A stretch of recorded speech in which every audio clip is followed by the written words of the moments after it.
Good morning, everyone. Sorry about that. Just took a fraction longer than I expected to get myself organised. I hope everyone's well today. G'day, Ravi and Jody. Great to have you in. Hope you are having, well, I hope you've had a good week. I've had a good week. My day today has just begun, Ravi, so not much happening for me yet. I'm still trying to, I'm on my first cup of coffee and getting over the hay fever that I woke up with. So hopefully I won't snuffle too much. I've taken some medication and with any luck it will kick in. Oh, that's great, Jody.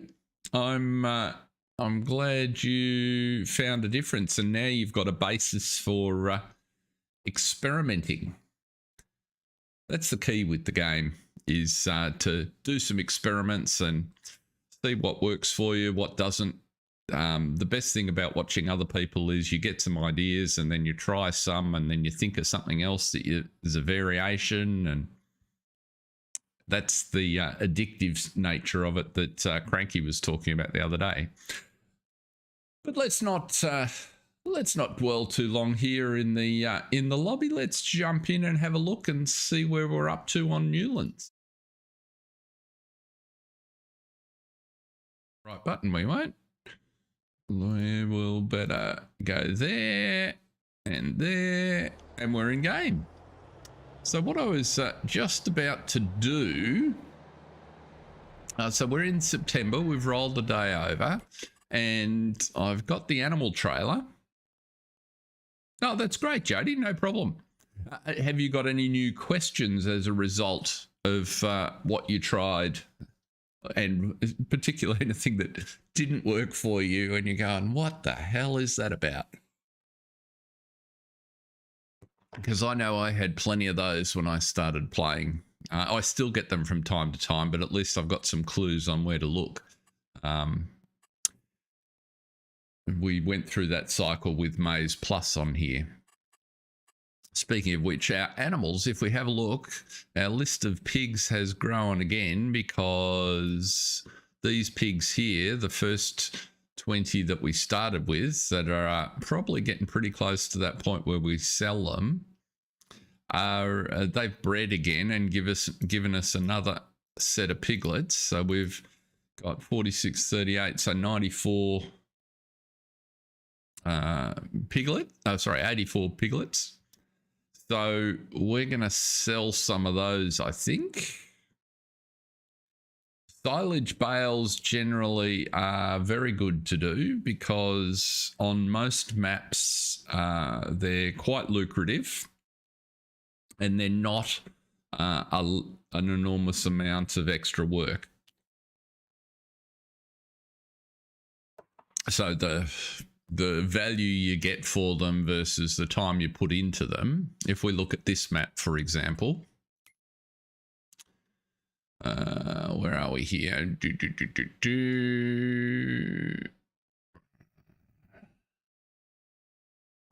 It's a little bit complicated because of Maize Plus changes a little bit about silage. But if we just use whole crop silage as a proxy for silage, is it mucked up the prices? No, you can still sort of see the point. So a bale, 1,000 litres of silage ranges sort of $150, $160, whereas 1,000 litres of hay, that you make the silage from, is a third of that. And that's a pretty typical ratio. So the economic settings that you put, where are we? Help window, economic settings have got to be back here somewhere. Why can't I see? There we go. No, that's dirt control. Fuel usage. Why am I going bonkers? Why can't I see there? Oh, there we go. So we're playing on hard difficulty here, hard economy. But based on your economic settings, that's going to change the prices you see in your game. But nonetheless, what I'm thinking we might do, so we now have quite a lot of pigs again. And they're eating plenty. What do we got here?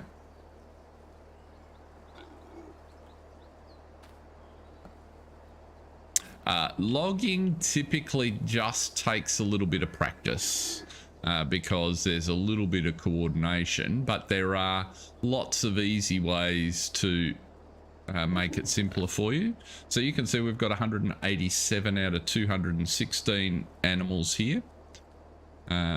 We might cut some trees a little bit later on today because I'm hoping to get a field, and no doubt we'll have some trees to get off the field, Jody. So that'll be something we can do later on in the episode. We won't do full-on logging per se, but we'll do just a couple of trees to get them out of the way. So 187 animals we have, and they're eating plenty. Now let's just see, what would we sell out of here? Let's have a look. So potentially what we could do is just sell the top price you get for pigs from memory is about $12.50. So if we sold half of the ones that are getting up towards the top price and a few of the ones that were just born, and then we'll sell another trailer load of the newborns when they get up close to the $150 mark. I think that's the way we'll do it. So let's jump in here and back the trailer in. Do you have the platinum expansion, Jody? So that was the DLC that was released just before Christmas in November. The reason I ask is that the Silver Run forest map that came with that and some of the new equipment and mechanics made logging a little easier.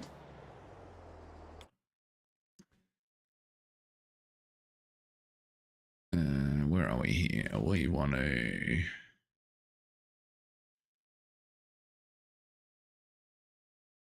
select. Now this is the tricky bit. No, what is it doing here?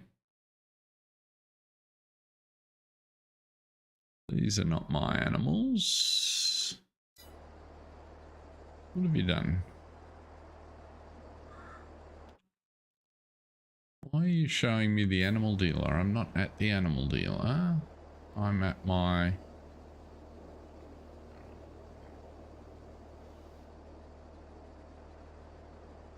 That is most bizarre.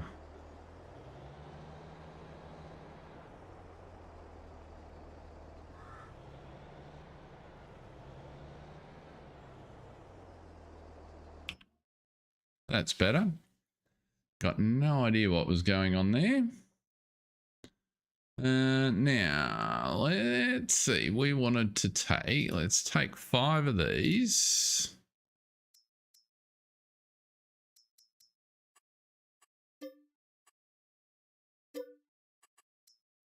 And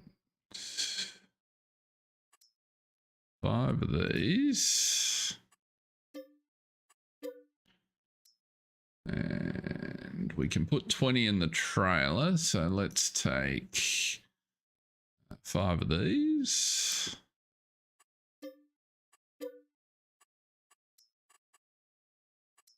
And 5 of these. Only because I just like the symmetry of keeping the numbers vaguely similar.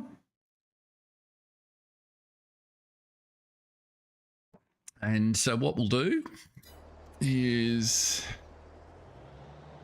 now that we can see our pigs in the back there, I hope. Yes, 20 pigs in the back. So we'll go across to the animal dealer. We'll also flick across before we do that and get our vehicle sorted at the market, because we've successfully sold some more trees. You can go back and get another load while we head down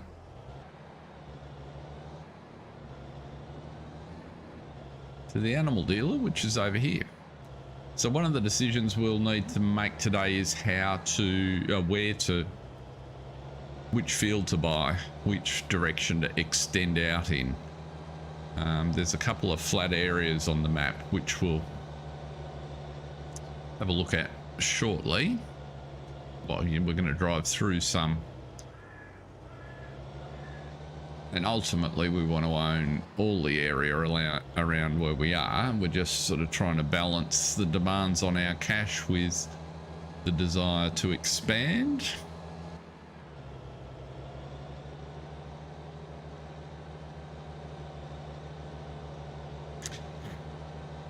Going back to your question about silage bales, Jody, the biggest difference, I guess, is with silage bales, you can make them directly from cut grass. So you just cut the grass, bale it and wrap it.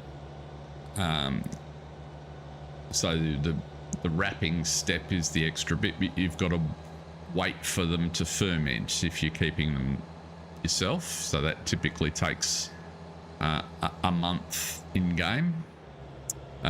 Alternatively, if you're making hay, you take your grass and then you dry it with the tedder, and then you bale it, and no need to wrap, and you have the hay instantly. The minute you run the tedder over it, it'll turn the grass into hay. So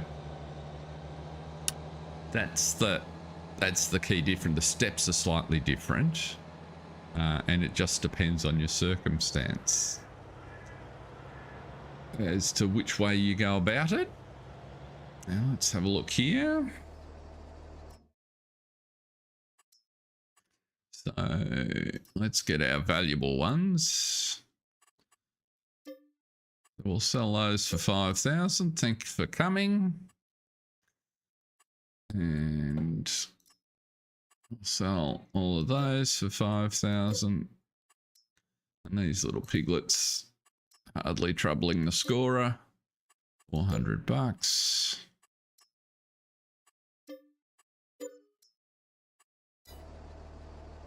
Right. So cash up a little bit. Round we go. Welcome along, whoever's just joined. Great to have you in. Hope the week has been kind to you.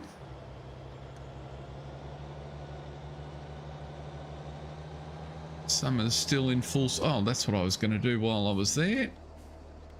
I got distracted and forgot. So the other plan that I had, which was related to the cash, when we originally put the dairy in and started out right back at the beginning with Maize Plus, I didn't understand at all how to feed the cows, so I didn't want to have a whole heap of them. Now that we've got that a bit more under control, I still don't want a heap, but I think we've got space for more. Mr. Haythorne, wait, welcome along. That lurking is perfectly acceptable in this forum. So let's grab, what am I thinking here? Probably a dozen will be plenty. Can I fit a dozen in? I must be able to. So a dozen new Holsteins.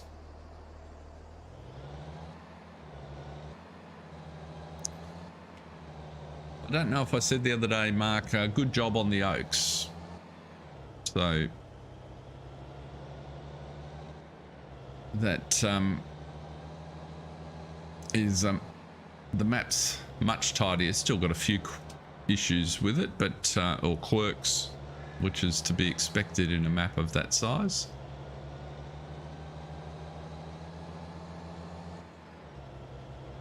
But I think helping out Farmer Briscoe is a good thing to be doing.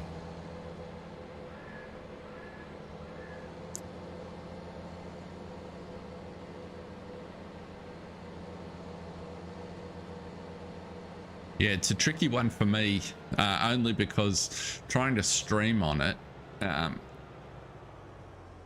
don't want to be starting a new save game because I've got to rebuild and try and get us back to where we were each time. So I'm sort of trying to figure out. I will go to the version 5.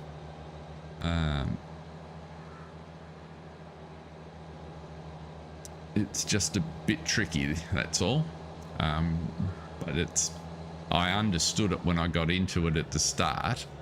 And because it is actually really quite stable, it's just that its size means there's lots of little things that will get tweaked. So, hey, it's a learning experience for me as well. Right, so, oops, I've got to actually go down to the cow pen now. There's no point going back to the pigs with the cows. So let's turn around here.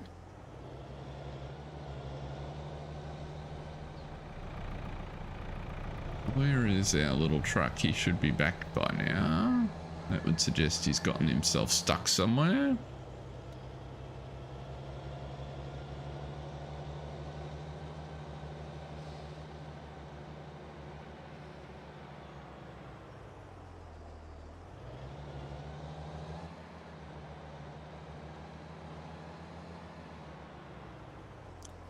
Right.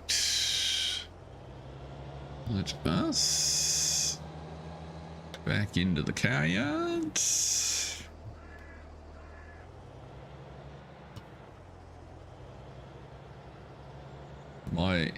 This week I've been trying to learn a little bit of Lua. I've never written any commercial code. And I haven't really coded since I was at university, so how have I only got, what is it doing? Unload animal, there we go. I wanted to unload more than that. Why would it not let me select more? There is something very odd going on today.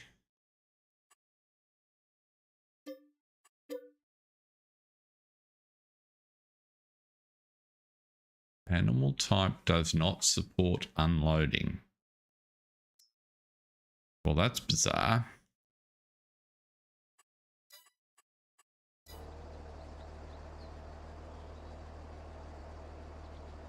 I am at the trigger, surely.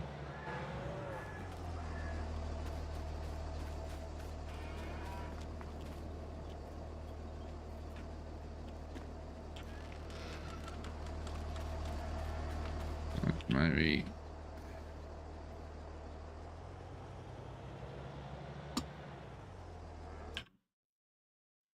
That's better. It hadn't selected the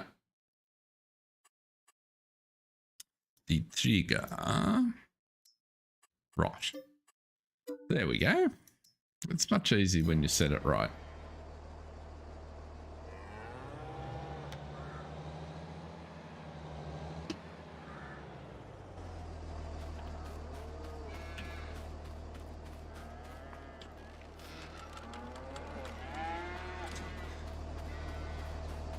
So that will, if we now have a look, we have 24. So we doubled our cows. We've got some milk coming in and we need to make some more.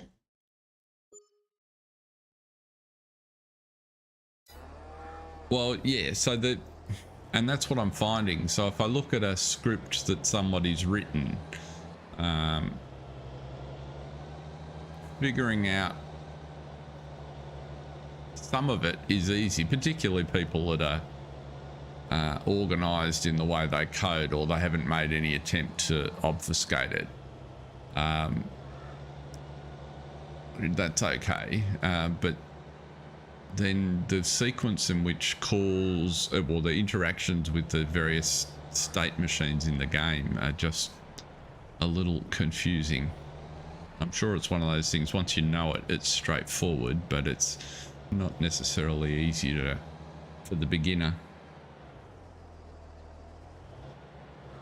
Have I downloaded the debugger? I don't know that I have. I'm not even sure I knew there was one. So that's probably a good start.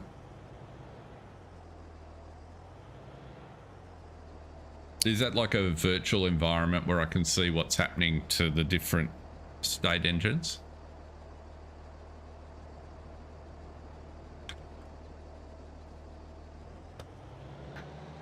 Right. Now, let's go find our little man, because he didn't go anywhere when I started him off, obviously. Ah, because he's stuck behind that truck. Let's bring that back. I obviously didn't finish delivering the...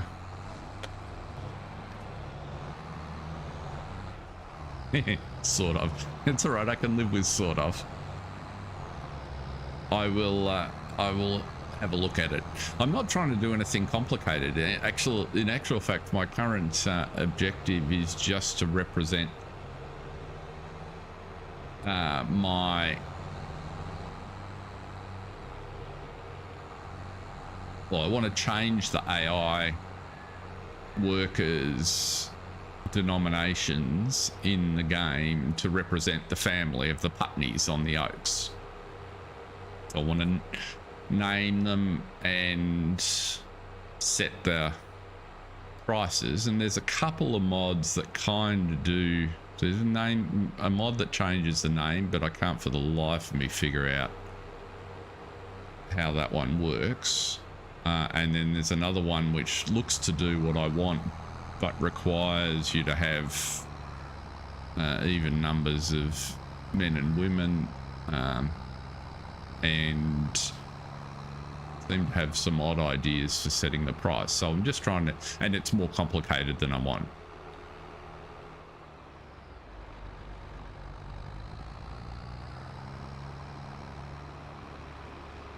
No, well, the reason I like the lure bit was, and that's why I started with the one that kind of has some of the stuff in it, was that it has a an in-game screen pop up that you can put the name and the price on, and I thought, well, that's kind of useful if I could modify that just to show the status of the family, so to speak. And you know, it was a good little background project to start me out in lore without getting too complicated. So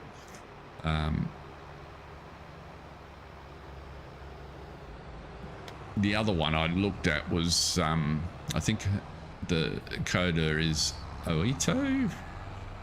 No, Yumi on GitHub, who's obviously had a go at writing one where you actually get the characters in the game, so it's kind of a control over in-game characters. You can see that them on what they're doing, but it doesn't look like, I think it's a she, has done any work on it for the last few months, so it's obviously a sort of a back burner project.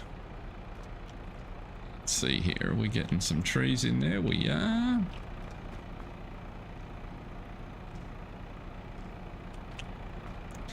This should fill up pretty quickly.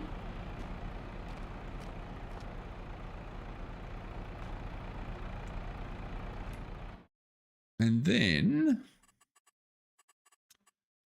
what we wanted to be doing is heading across. Now the fields of, I finished mulching both the fields. We want to be putting canola and wheat in, so we definitely need to get the canola planted. So that's the first farming activity off the rank. Let's just wait for these to load up. Did you give me the one that works with global pallets? I think you did. Let's see here. We are putting eucalyptus trees in 4,500 litres. It says I have. And, well, I have more than 4,500 litres in that pallet. I have 10,000 litres of eucalyptus in that pallet. So that would suggest to me that it is not reading what's in the global pallet. Oh no, that's not the reason. I'm pretty sure I've got the right one. Maybe not. It would be the answer to that question, I think.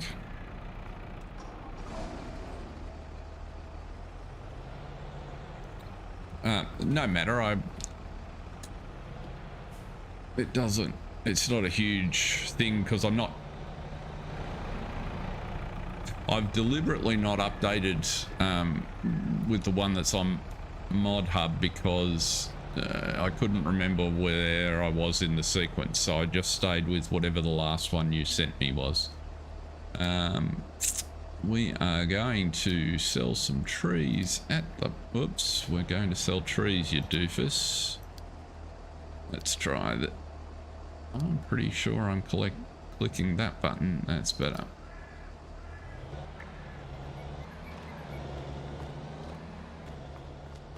Yeah, I'm just trying to keep a mental list of these are the mods that are saying they need updating because they're different in ModHub because I've modified them or I've got them from the modder, which thankfully we're only talking about a couple, so it's not... Oops, that's not what I want. Oh, I see. Get off. Get. Would you... Thank you. No. Dyslexic fingers. There we go. So, let us get on with some farming, people. Got all of the... Well, actually, we do need to feed the cows. That is actually the next job. But we'll get a little bit of seeding happening, I think.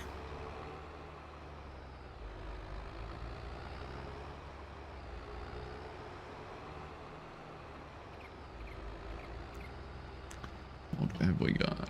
Oh, I've probably got to actually cultivate that, don't I? That might be a good idea, which means we need a tractor that I can't see. Where have I left the other tractor? I've left it right there.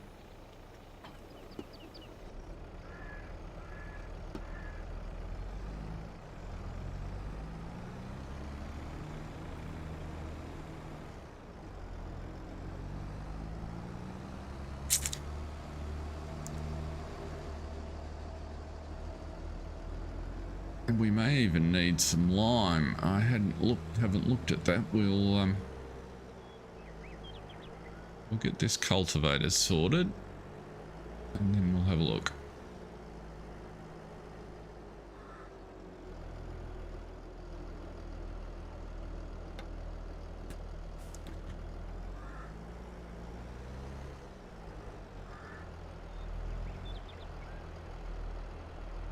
Oop.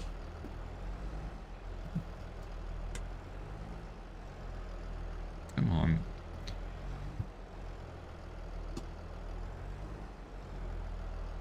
Goodness me. Get that trailer out of the way.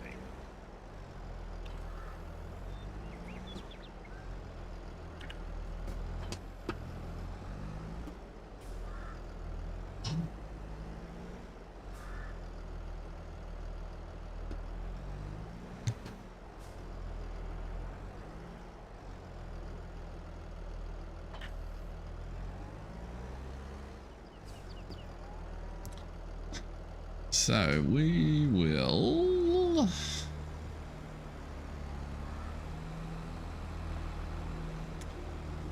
think we'll plant it the same way around we did before just because it makes it easy to remember and there's no penalties or other constraints on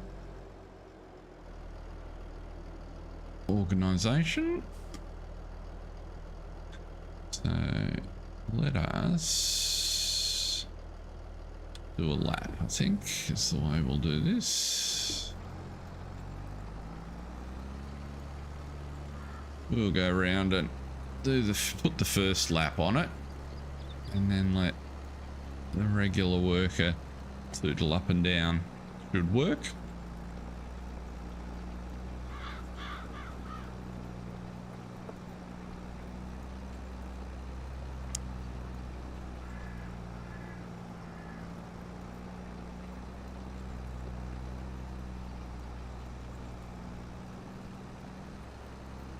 I'm quite keen to expand. I was talking about land before. Expand into that flat area just across the highway there. I reckon we could carve out a really nice large additional cornfield, which is something that we need.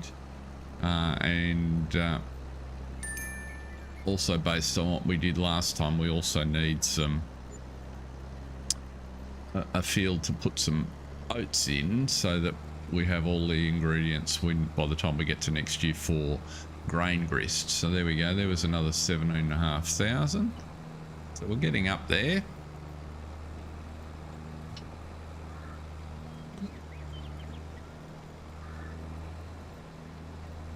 When I get back to the end and start this up, we can have a look at them. The mini map just to see. Ideally, we do own a little bit more land. You can see the fallen tree just in front, off to the right there. There is a little bit more land in there that is ours, but it's not really big enough to bother with as a field until we buy the last couple of plots next to the freeway. And the only downside with those is there's some thickish copses of trees, but also the land's just got a little bit of more undulation than necessary, and I'm worried we won't be able to use it all because it incorporates the edge of the freeway. So you end up buying, it's kind of looks relatively expensive for what you get, and I'm being picky at this point because I've got all these expansion plans, and just like in real life, imagination exceeding ability.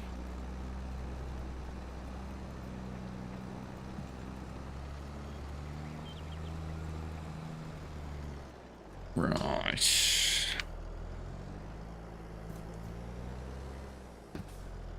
I'll just do, for safety, one more of those. I don't want an unsupervised AI accidentally running across our freshly almost grown sugar beets. That would never do.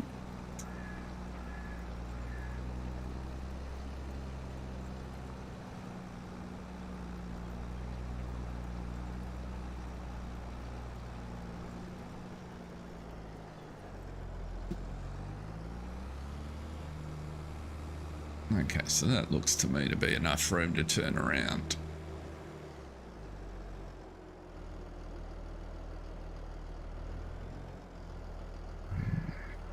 Plop you down. Oh, come on. Now wait for you to go down, and there we go. Get you roughly on the right heading. And you can tootle along there. Oops. Get clocked by the implement as we jump out of the moving vehicle. Now sugar beet's still got another, it's on its second last growth stage by the looks, so it's got another one to go. What's this saying here? pH is bad, so we do need to lime both fields. Can we put lime? I think we bought a spreader that would take lime, as I recall. Or maybe we've leased it. Mulches, forage wagons. We have. And it does. So the good news about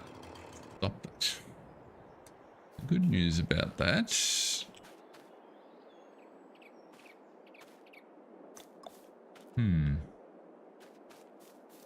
we will lime next and then we'll drop the seed in.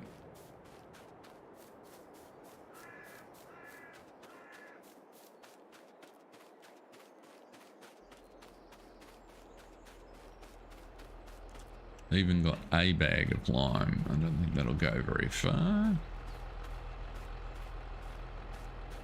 Yeah, we switched seeders? Is that actually a direct drill by chance?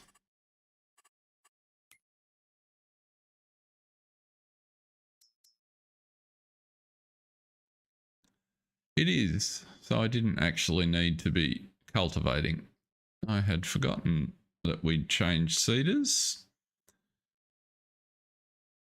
So we can do that. So we're all set to seed. We just need to get the lime on it.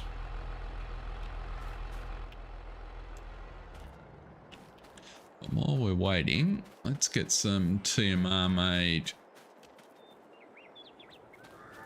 for here. Yeah, the food's getting a little bit low. And I think to remind me, I put some part of the mix in already. So we'll see.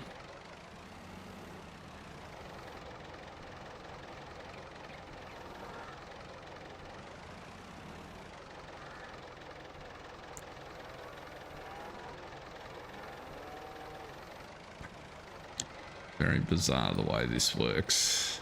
Because you can't tip completed silage back into the bunker, it overfills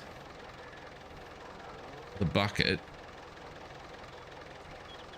and you can't, so which makes it too heavy, but it doesn't take it out until you leave and dump it on the outside. It's a behavior I'm not entirely familiar with, as you can see. I don't know if it's the bucket or the silo that's the problem. It's odd, whatever it is.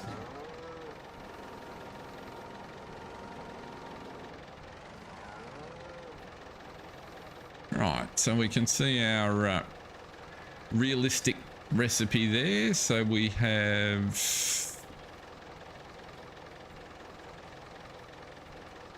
12,000 litres to do.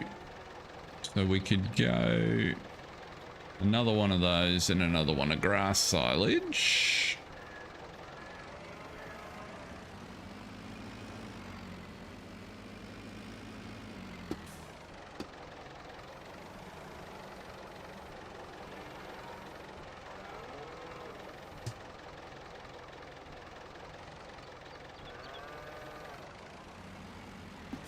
And see, when it picks it up outside, it behaves properly.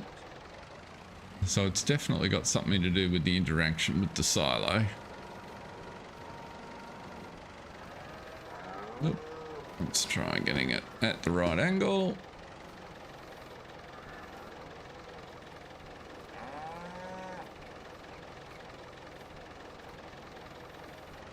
Try the other one.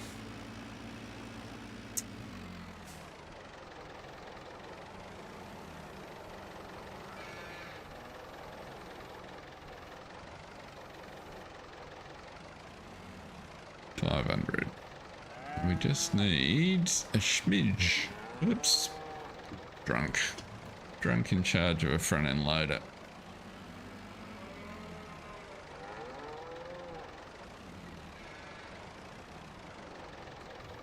Not a good combination.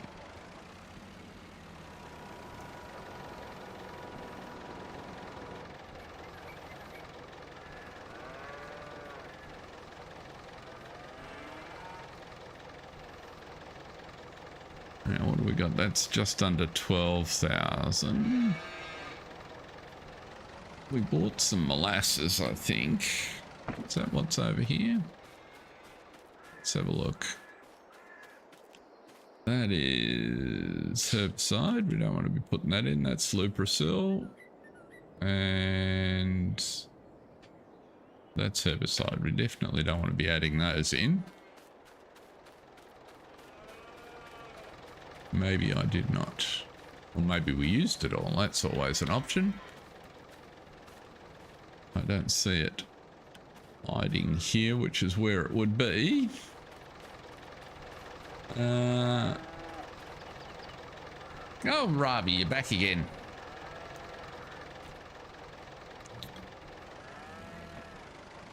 Glad to have you. We're just making some TMR now for the cows. We added some more. I reckon if we put that in there, that'll take us up close enough where we can fill it up with straw and finish it off.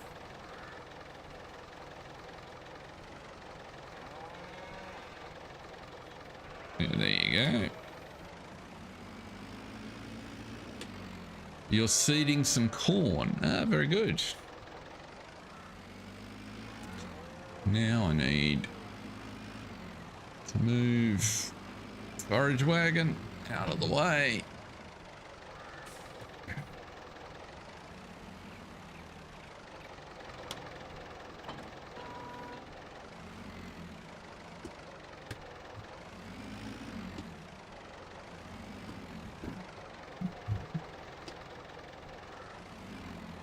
We'll probably need to feed the dog. Wouldn't be a bad strategy either. Let's pop forage wagon in beside the clamp there for the minute. That way it'll also get washed the next time it rains. Although we don't seem to get an awful lot of rain on this map.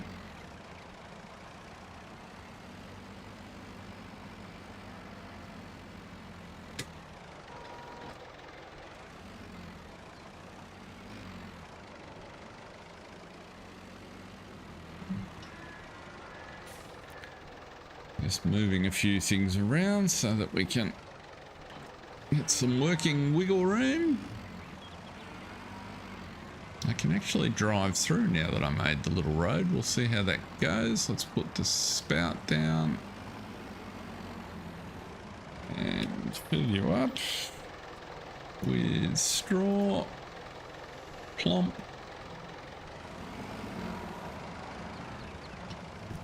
Okay. Not the smartest strategy. Maybe if we went the other way. There's a big rock at the back.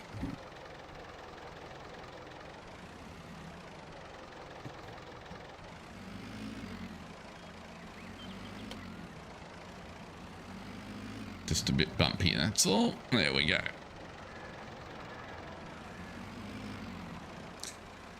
And we must feed the dog too.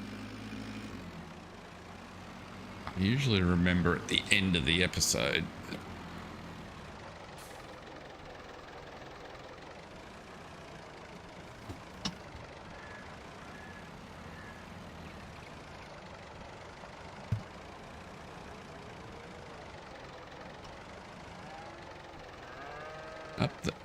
Up. What's the hitch say? No, can't get you. Put you in there. That'll keep us going for a moment.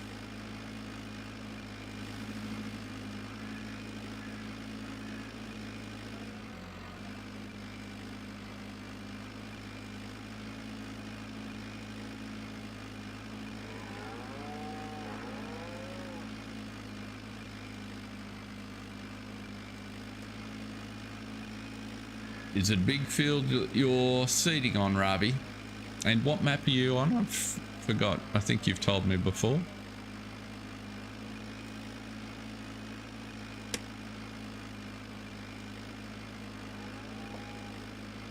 Right. What are you left with? That's very strange.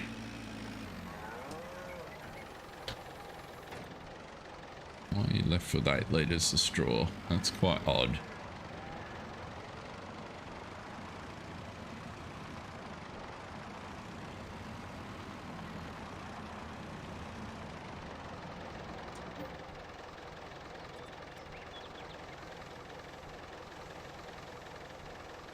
We need to fill up with straw anyway, so...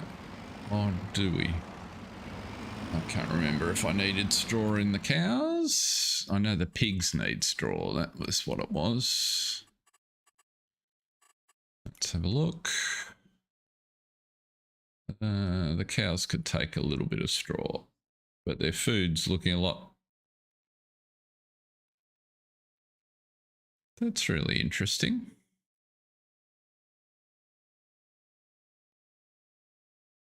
Why did that TMR mix not give me all the food groups? Okay. I'll have to come back and sort that out. We can have a look at that a bit later on. I thought that was the whole point of doing the TMR recipe, was that it gave you all 4 food groups.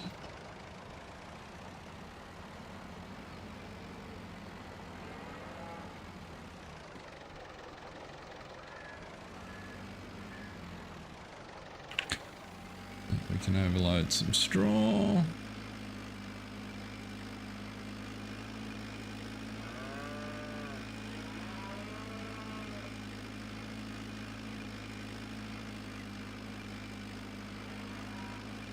It's going to take most of it by the looks.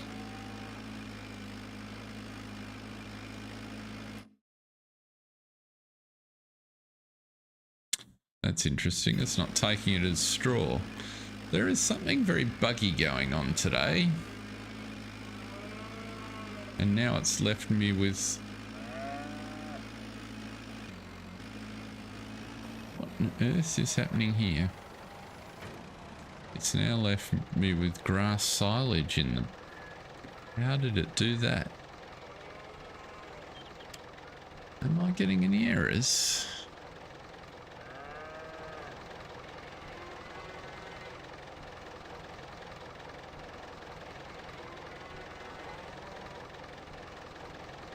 Yeah, that's just what I'm thinking, Mark. Something is definitely not working properly, but it's not failing catastrophically. It's like it's there's some crossed wires. What you'd say would be a mod conflict, except, well, and it could be Maize Plus could be conflicting with something that's changed in the base game, but not in a way that causes anything to fail. I didn't look at the log before we came in, so let's just have a quick squiz. Now that's just all the fill types on that mod. Missing brush tab.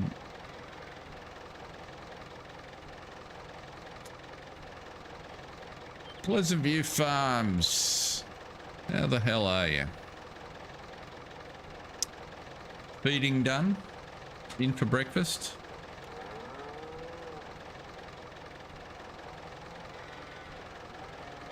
Ah, okay, so lots of subtle little thing. I was reading about a few people that were having odd issues yesterday, so I wonder if this is some of them.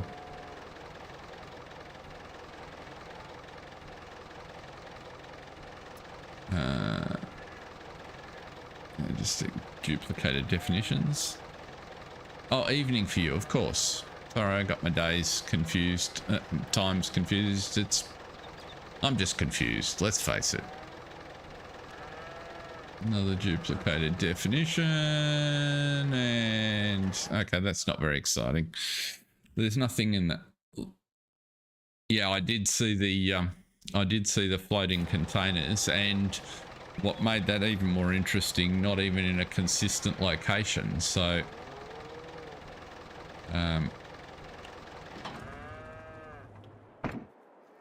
I haven't well, I did an episode on Silver Run and didn't have any issues, but then I wasn't trying anything particularly challenging. I haven't I've got one on Griffin that's partway done, and then obviously we've had two just little things this morning that are a bit odd.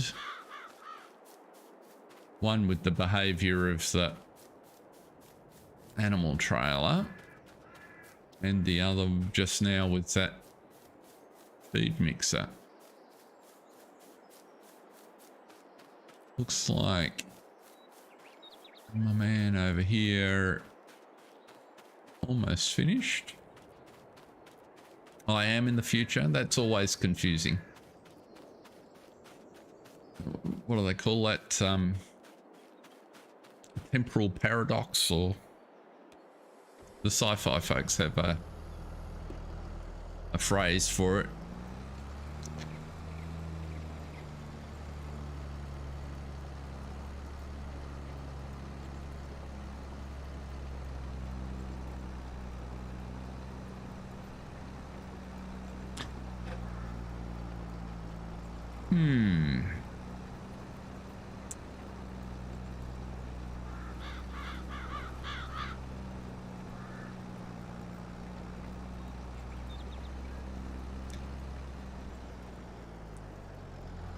The one good thing about the floating containers and FSG is they've got enough profile at the moment with Giants, with the logging league and all, and the fact that Kermit was on the stream, that at least getting a fix out might get some attention, more attention than it would otherwise, and maybe we'll see a hot fix.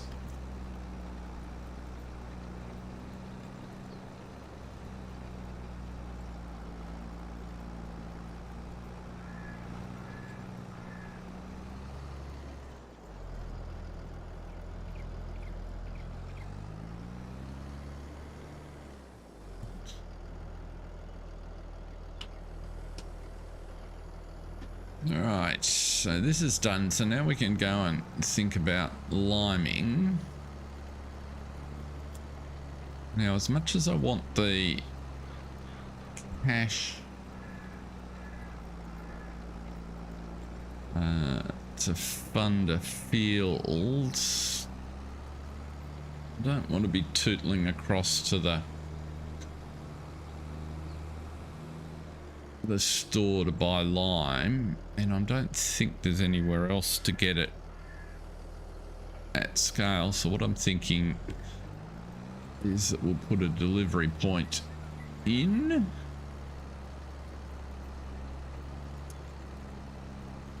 I'm hoping I've got one loaded. I think I have.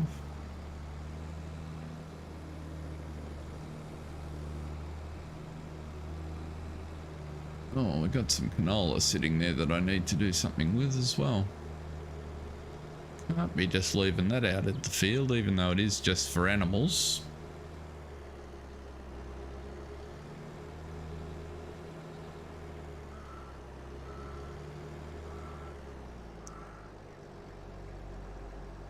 All these chores.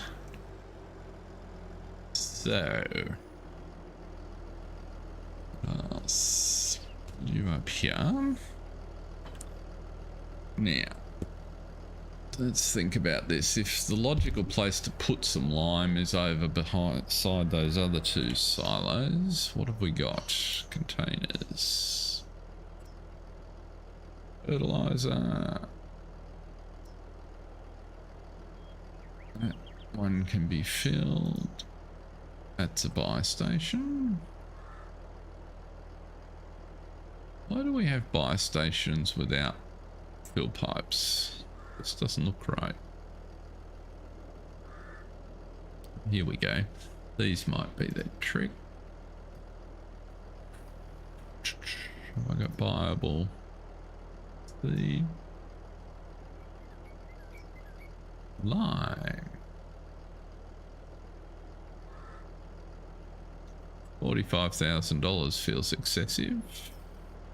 20,000, 14,000, that feels a bit more realistic.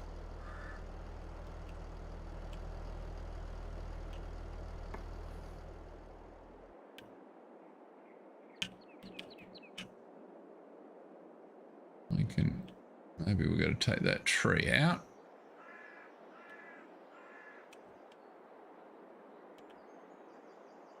Pop you in just along there, I reckon. Okay, let's do that.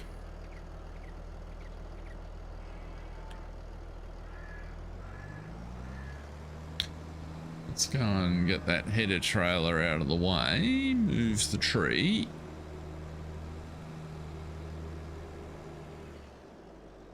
Header trailer can go back in the shed, actually.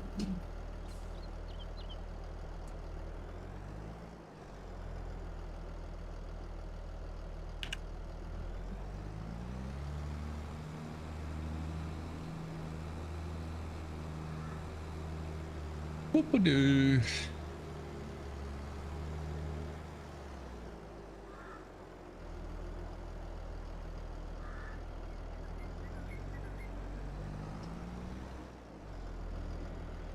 No, I'm not going to try and back the dolly in, I don't think.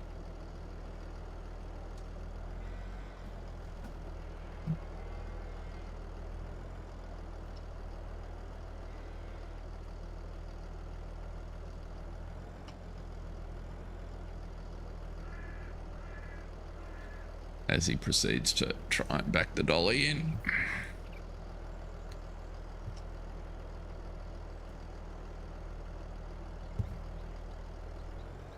I straightened it up at least. Just enough to put it in the way. Yeah, we were going to, if Jody's still here, Jody was asking about logging before. So one of the implements that I find very useful for doing a little bit of occasional logging is the winch. I don't have a processor, but what we'll do. Odd one, good to see you, welcome along. So Jody, if you're there, if you haven't done any tree work at all, coming up to the tree, the log will fall if you cut it horizontally. So I just rotate my chainsaw. I can't remember the key for console. And the tree will fall if you cut it horizontally at 90 degrees to the way you're facing. So we're facing at 60, it'll fall to the left.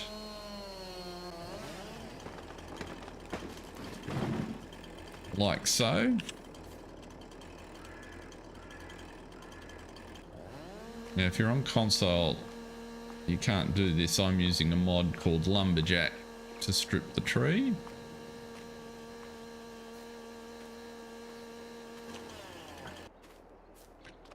I can't remember how you do it on console. There's an equivalent step. If you watch Mr. Sealy P logging, he will be your go-to man on console.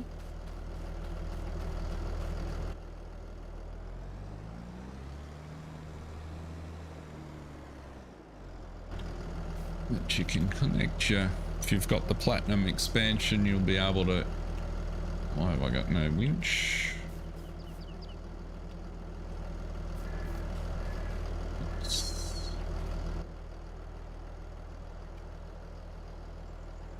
Turn on the winch, yeah, right. There we go.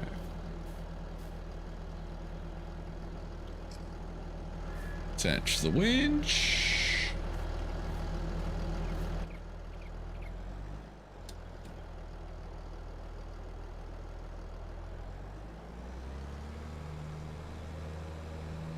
the tree over to our little logging area over here.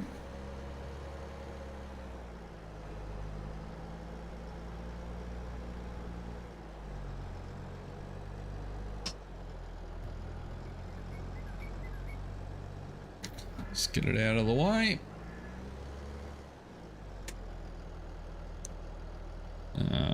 Left shift Z to winch it in.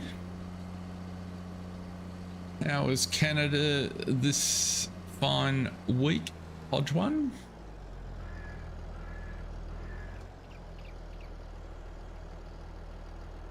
Has it been a good one for you? Let's detach, left shift B.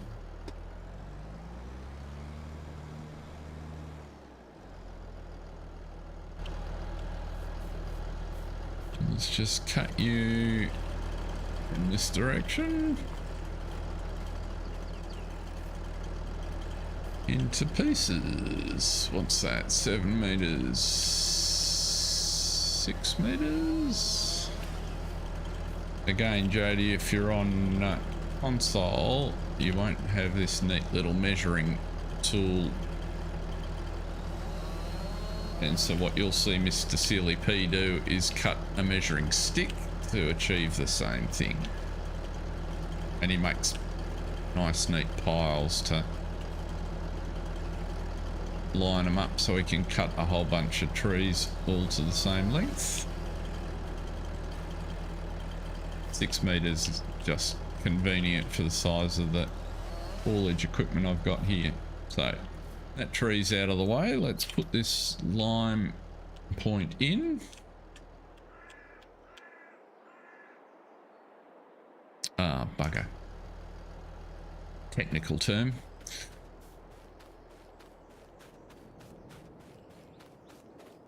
Warmer than previous week, single digits Celsius. Okay. That's not horrid.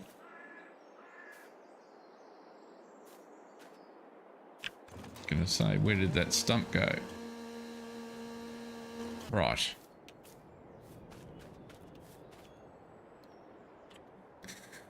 So let us extend the pad across a little bit.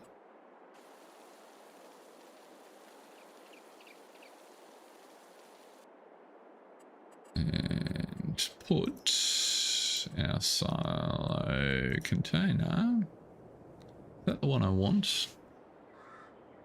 14 grand looked pretty reasonable. That was fertilizer.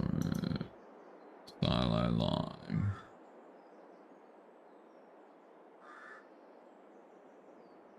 Like so. Let's landscape painting.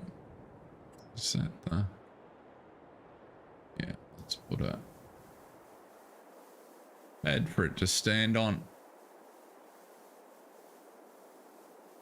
Not too extravagant.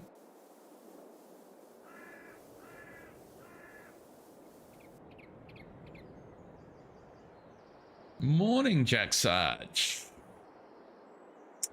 Great to have you along. Welcome. We're just putting in a lime silo at the present because we need to lime the field for the canola to go in. Now, where did I get to? Containers, yeah. $14,000. Fertilizer. Don't be putting the wrong one in there, sport. That's lime, right. And we'll stand you just back. Something like so.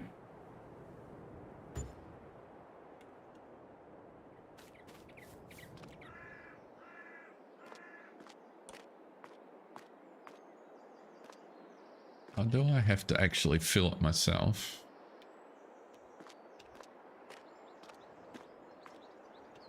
Refill silo. That's what we want. 20,000 litres of lime. Good to go. So now...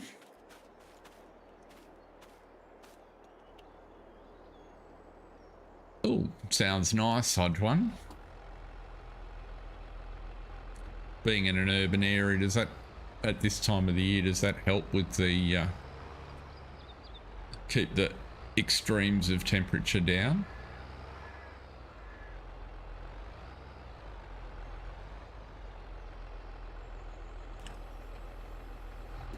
Now we want to get rid of the fertilizer and some more fertilizer. Oh, I've left it in the middle of the road. Never mind. We'll come back and get it. Let's put some lime in.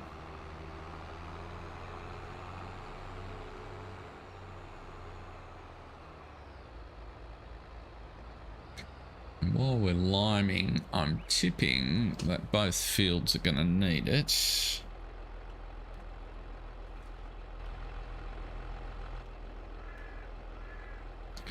It's just, whoa, we need a weight on the back, on the front.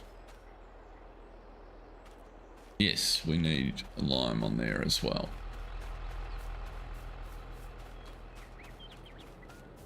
Let's play strong person and do something that we should have done before we filled up with lime.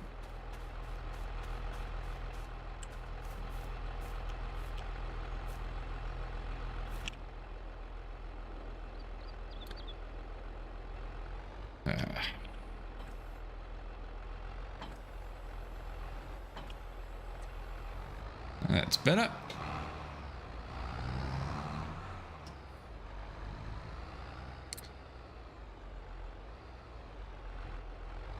Cool.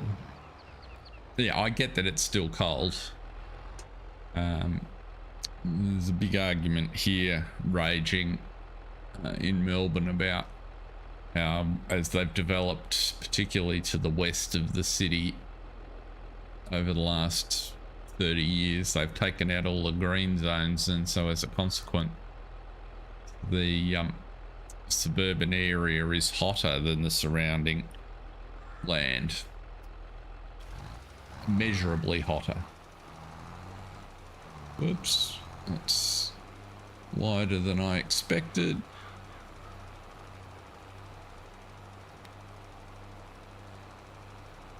That's a better line.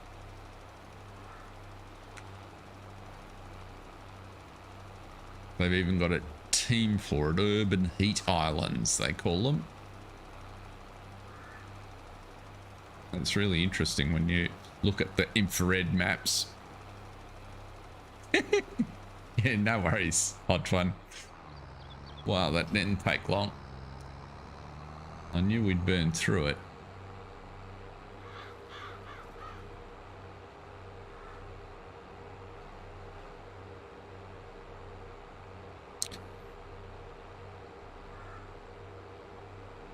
It's the one downside with lime. Tanner, great to see you. Thanks for dropping by. Hope you are well and that it's been a good week for you. We're just getting ready to do some seeding. We're doing the not very rewarding but nonetheless necessary job of spreading some lime.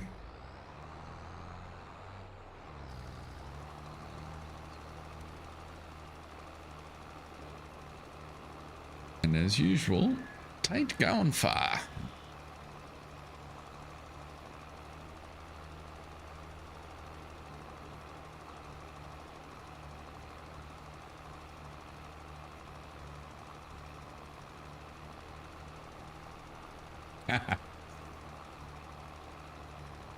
Yeah, there's a bit to be said for shift work.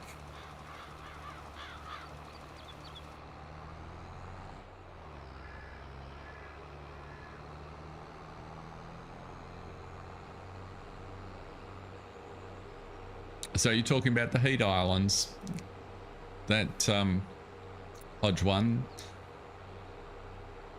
I don't know that I've got much more to say other than the fact that the concrete, putting down concrete in place of trees just creates these big heat banks, and there's growing pools of research to suggest that simply having trees traps cooler air closer to the ground and stops it warming up. And so when you got really strong sun like we get in summer, it makes a huge difference. The other thing is a lot of the building products, so there's lots of brick houses. I know there's one wall of our house which, if it well, it gets all the westerly sun, so it can have 11 hour or 10 hours of direct sunlight. And even though it's a double brick wall, you can go in there of an evening on the inside and the wall's hot to touch on the inside. Just holds it all night, and trying to air condition that room once it's heated up is really quite challenging. Let us, might as well just whip down here.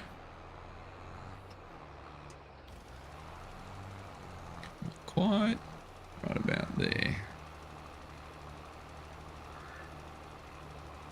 Jack Sarge in Queensland, as I recall. Brizzy, nice and sunny, plenty of bush farmland close by. Wallabies in the veggie garden. Now that's not a problem that for anyone that doesn't know. Oh, you're in Tassie, Jack Sarge. Sorry, my apologies. For anyone that doesn't know, a wallaby is a small breed of kangaroos, so they're typically less than or around about waist height, and they're sort of sitting on their hind quarters.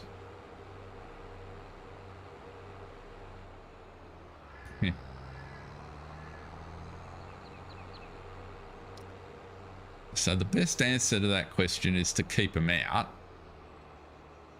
But once they find good food, they will... Their ability to jump, of course, is a bit of a problem. The trick is not to give them anywhere to land, as I understand it. But I'm sure...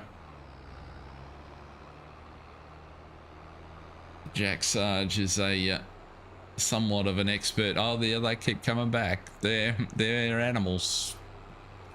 They know a good feed.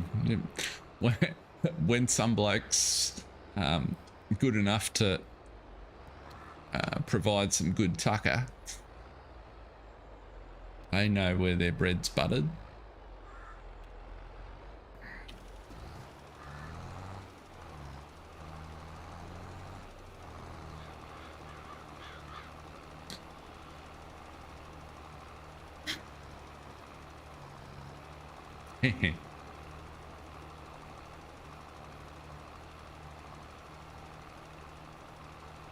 Yeah, a higher fence will keep them out, but then that kind of just changes the whole look of your garden.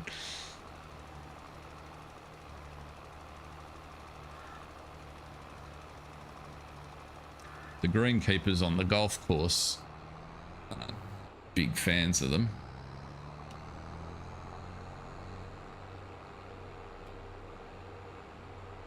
Where we used to holiday on the south coast of New South Wales, a place called Pambula.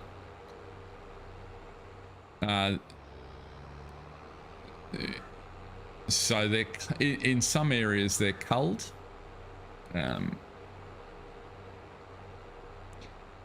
Thing to keep in mind is there's more kangaroos than there are people, so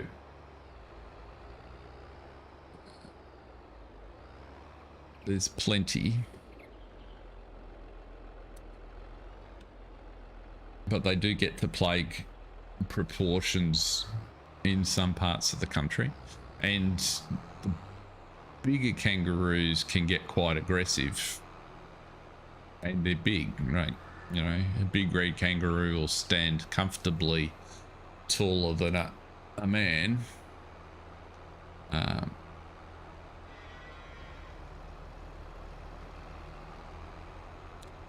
But, you know, when you get 30 or 40 of them in a mob, run through a field, the farmers understandably get upset because, if you've got a 50-60 kilo animal moving at 45 kilometers an hour, jumping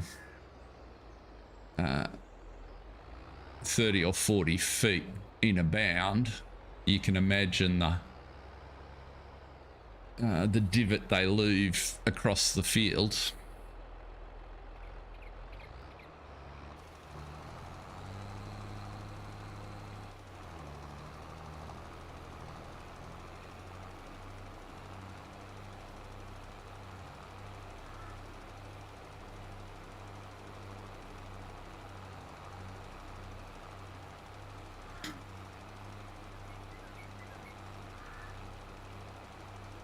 The ones up near our holiday spot, they're one of their favorite haunts. They would come into the caravan park and they would just sort of mosey around.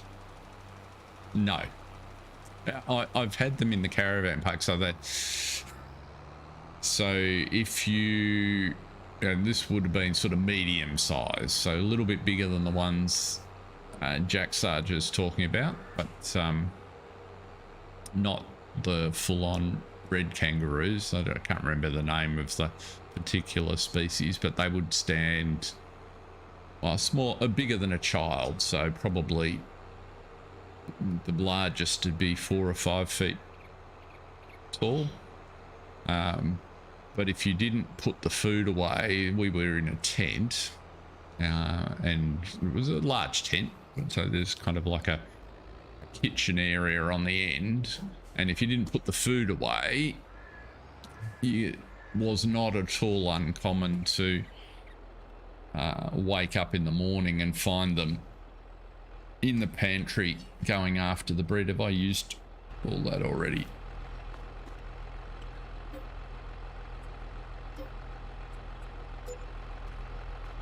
And the problem with that is, of course, it's 4 or 5 o'clock in the morning and you've got this big animal in a confined space, a sort of 3 meter by 3 meter canvas sided room with stuff in it, and they get excited and they got this dirty great tail. When they turn around, they whack stuff, and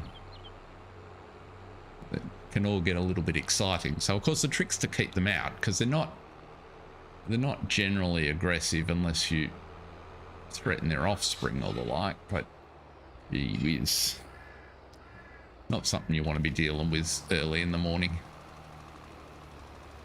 Make a mess.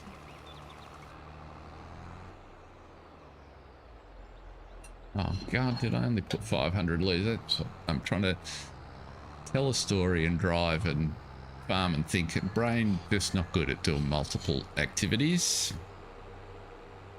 And speak.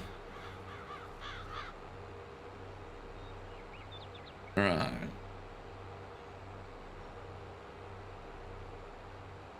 Not an enormous amount. When they get a fright, they can. They're because they're not a meat eater, it's not a horrible output, and they tend to look like they're small pellets about the size of a walnut typically.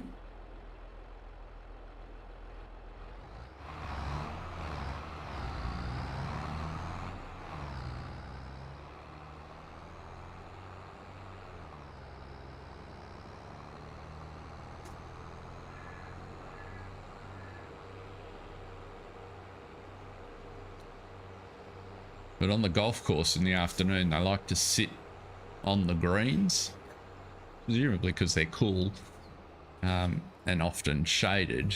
And of course, they got no clue, and they're a bit oblivious to the golf balls, and so you're trying to navigate this, big kangaroos sitting in the middle of your green.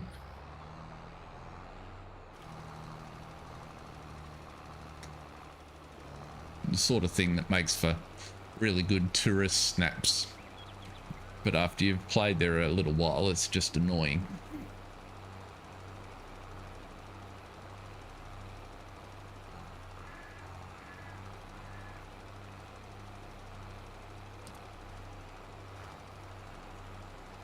after you've just, whilst the liming is a necessary activity, it's making a bit of a hole in our savings for another block of land, which is just a bit of a bugger. We'll have to, that might have to hold over until next month. Although we're going to do the sugar beet probably next month.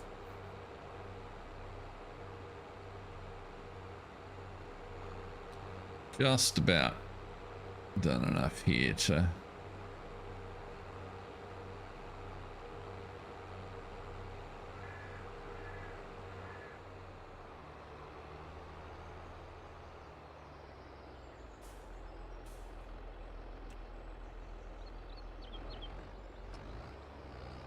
yeah, it's all part of the process. We didn't lime last year, so it's not surprising that it's A, taking a bit, and B, that it needs to be done. It's just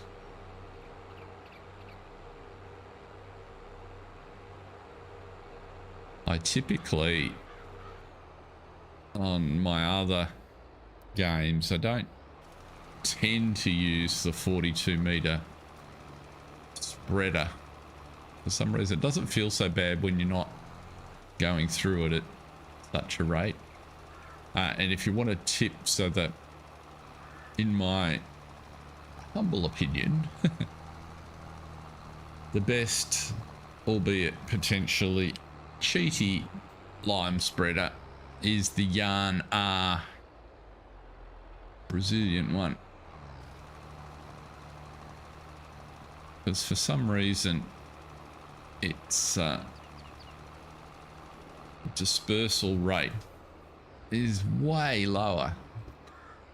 So you fill it up, it holds about 7,000 litres, but a 7,000 litre tank will last many sizable fields. Yarn Lancer, that's the one.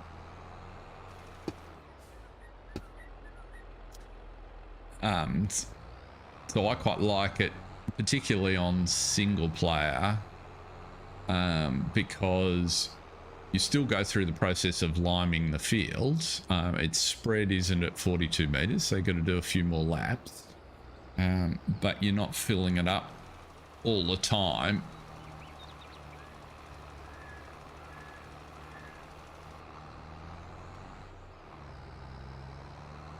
So it kind of strikes me as a good compromise.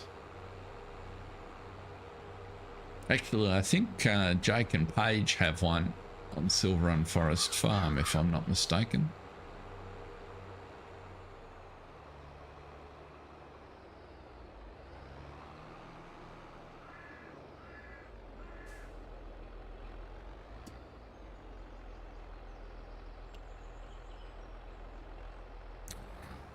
So we're getting there. Flood's a bit messy, but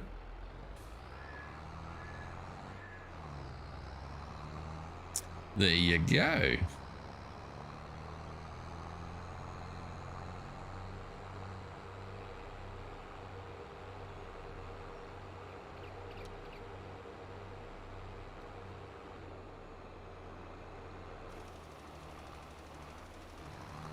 I must say I was kind of pleased with how the sugar beets worked out on Silver Run Forest Farm. That those strips Jake planted in the forest worked a treat.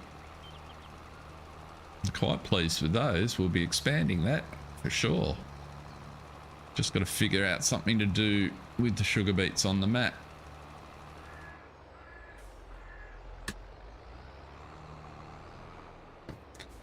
Okay, one more and this will be done.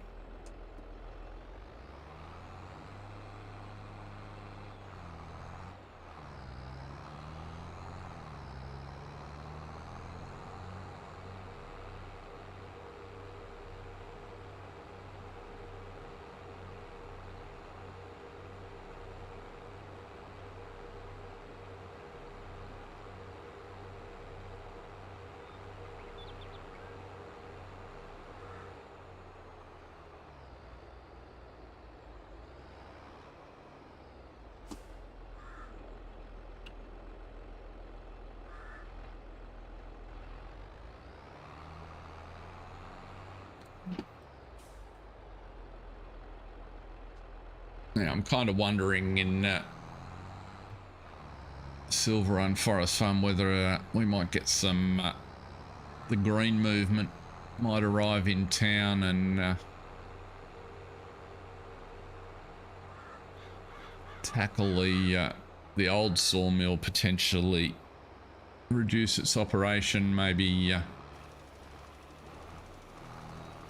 put a sort of a BGA facility in. Is that a compromise, or a little bit of carbon storage? Have to wait and see. Those investment cycles can take a while.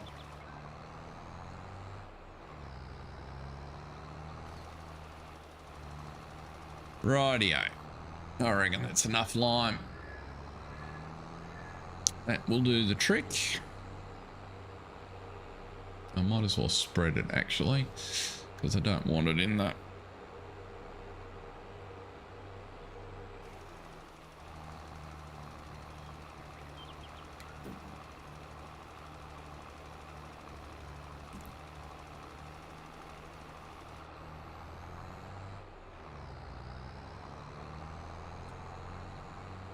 Well, given that so I did see the wood miser. Given that the map's already got 2 sawmills on it, and good land for the stories at a premium, I'm kind of keen to make some use. It'd be really nice if I could figure out how to remove those wood piles that are at the sawmills, because there's some terrific land that's just occupied. Right, let's put you over here.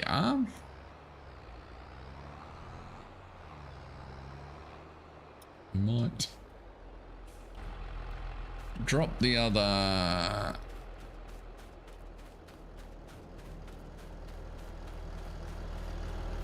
guy on the cedar.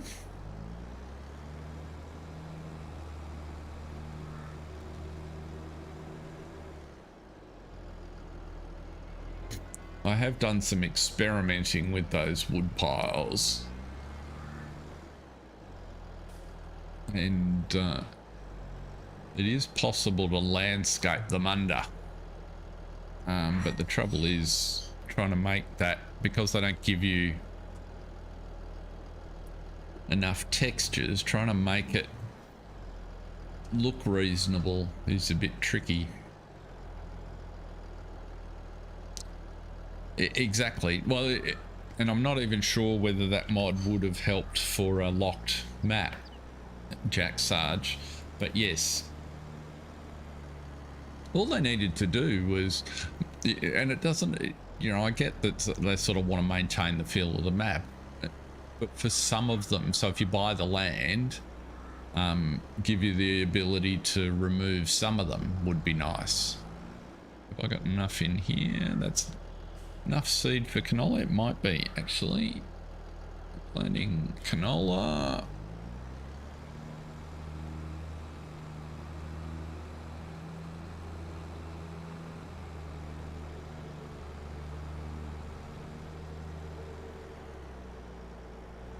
I was intrigued to see that the 1.8 or the 1.3 platinum patch that came out during the week actually fixed an issue that nobody seemed to be talking about, but that I'd called out a couple of times, in that if you just played platinum on normal mode, you got 3 fertilizing states on the fields, which was really odd. Okay, so we want to be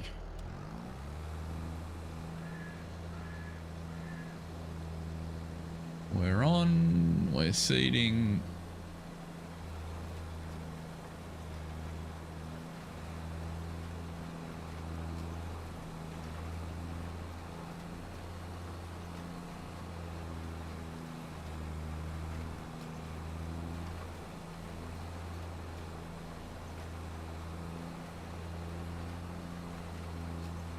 Yeah, I'm having a bit of fun with it.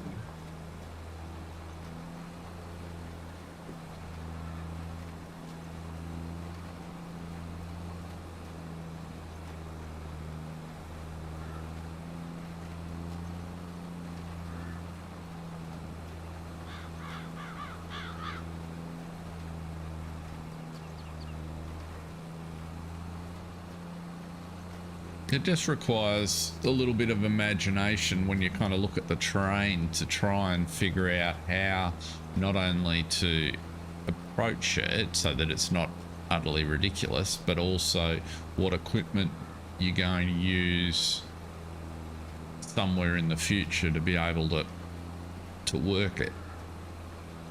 And is that going to sort of fit with an interesting story? And I think it's working out so far, so we'll keep going down that path. There's a few more ideas in the works. That's the other thing, is it just takes time. So you've got to work your way into it, because you've got all this work to do to get to a point like that. Those sugar beet strips are, you know, a year in the making. So there's a dozen episodes, which is, you know, the best part of 6 weeks in real life. So let's just keep going around there.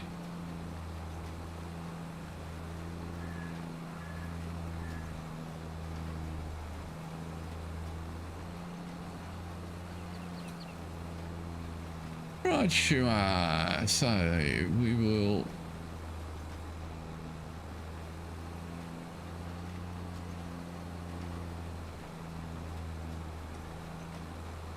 Well, that's the thing, right? So, yes, big flat fields do exist, and there's plenty of parts of Australia that look like that, and some of them have even made it into farm sim maps. But there's also lots of Australia that looks nothing like that, where they find ways to farm.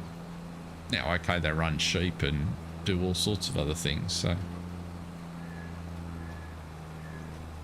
yeah, exactly.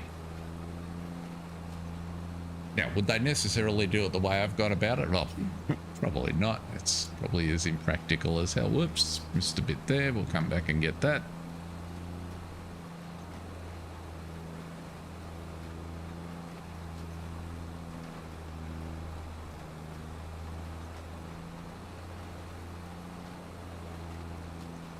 It was just a little bit of a shame that fire trail down by the river. I can't take the track out of the middle of it, because that'd be a great little long skinny field. But that's okay. I think once we get the trees off a couple of other sections,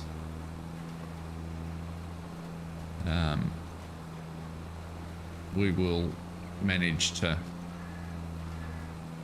Oh, that's really interesting, Hodge one.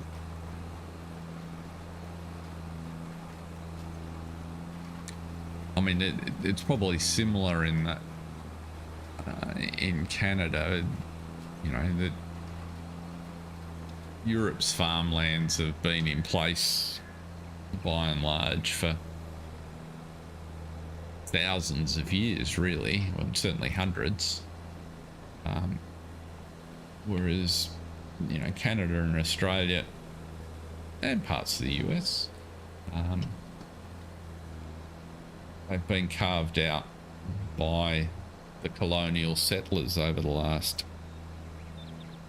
150, maybe a little bit longer in North America, of course. What am I doing here? Oh God, I got myself tangled up. Let's go back around.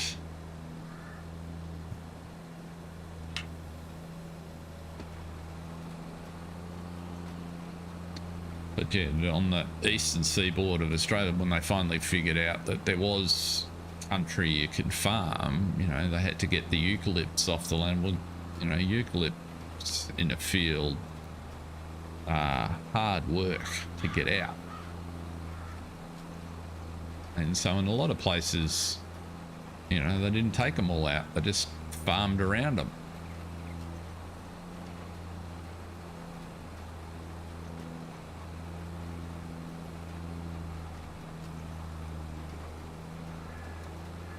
was an invention in the, gonna go with 1860s, but I could have my dates a little bit wrong, called the stump jump plow. A couple of folks down here invented this plow, horse-drawn plow, that when it hit a submerged stump or heavy root in the field would actually, had a spring on it, and it would lift up and over rather than catch. That was just an Aussie solution to a problem that was prevalent as they tried to carve the fields out.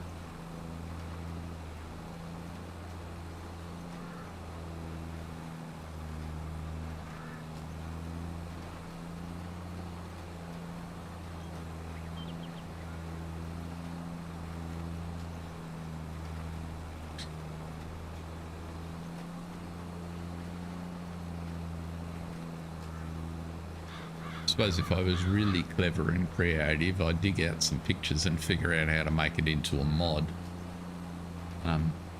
that a horse could pull.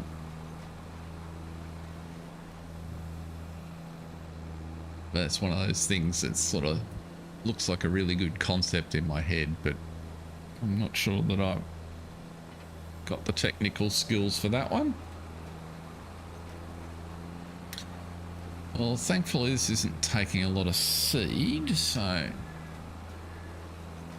I'm getting it in okay. 32,000.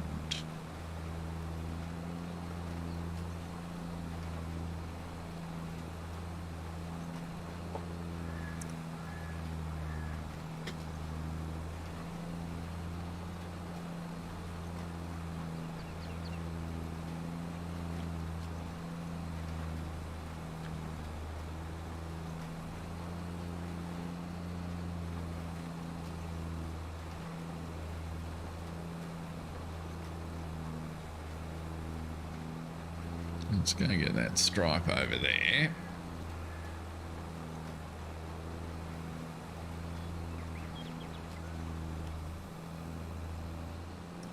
Lift you up.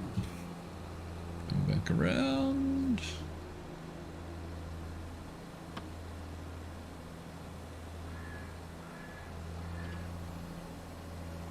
Ah. Didn't judge. Didn't judge. It's better.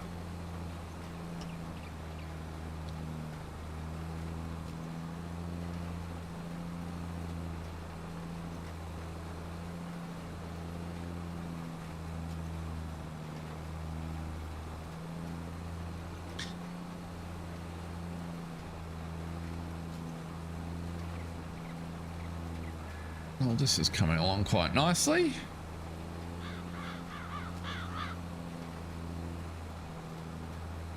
Just leaving dots all over the place just to make it interesting.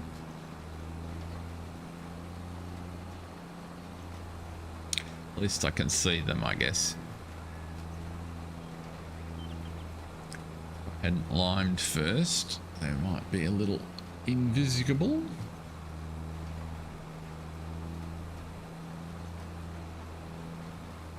So the plan is to put wheat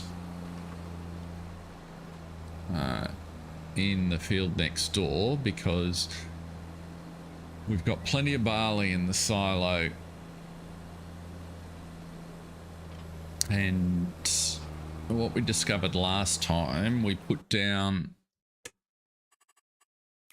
the grain grist mill, which is going to make grist, but what I didn't realize was that we need the 3 types of grain in order to make the grain grist. It will also make corn grist for us when we harvest the cornfield, and we're going to take all of the corn off this year. So it wasn't a wasted application. It could also cut sugar beet for us if we need to. So, but we need wheat, barley, and oats. So we'll have barley, we're going to grow some wheat, and then we just need to find a field where we can put some oats in. Looking at the crop calendar, put some oats in March. So we've got a few months to get that organised so that for after next harvest season, we will have all the crop we need. And once we get to that point, we'll have enough land and therefore crop production to cover that. It'll mean we're growing all our own food. The only problem we'll be left, or the next problem we'll be left with, not the only problem, the next problem to solve will be just volume, because I suspect our breeding rates are still much higher than the size of our fields can support. So it'll take us a little while to get scale up. Still experimenting growing things. Grapes is the choice. Very nice. Yeah, there is much grape production here. There's a Australian wine's a huge industry with lots of famous places. The nearest ones to me would be the Yarra Valley, which is fairly popular tourist destination these days, doing all sorts of things. Some quite popular wineries there, as well as gin distillery that's getting quite popular. The Mornington Peninsula, the Bellarine Peninsula, are all those locations. They're just in different directions, but they're, you know, an hour to an hour and a half's drive from the city, which makes them fairly convenient.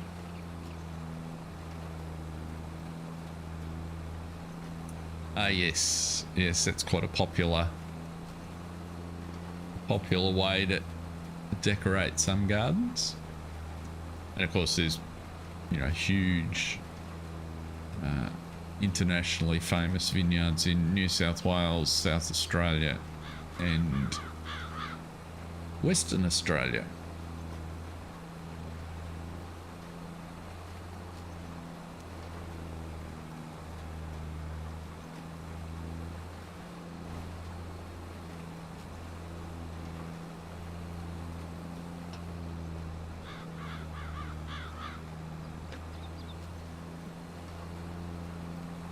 How did I miss that?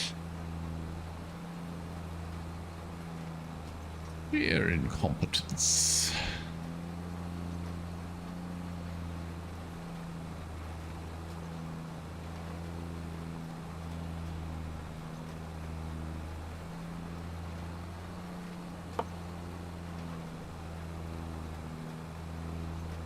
Well, the hay fever medication's done its job.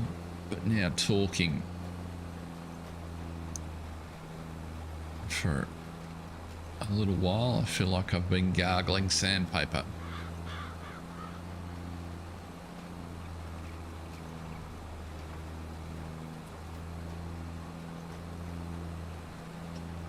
That's right, nothing another coffee or a cup of tea won't fix at the end of the stream.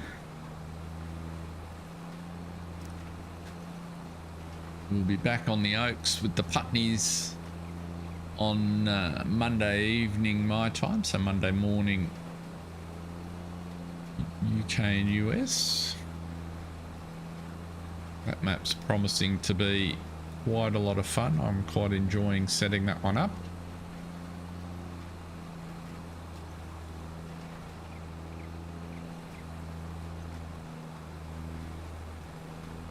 We've almost got this one done.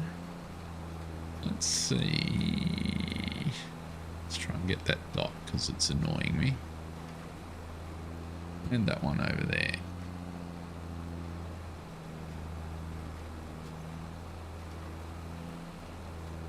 Right. Just go back up this stripe rather than meander all over my field.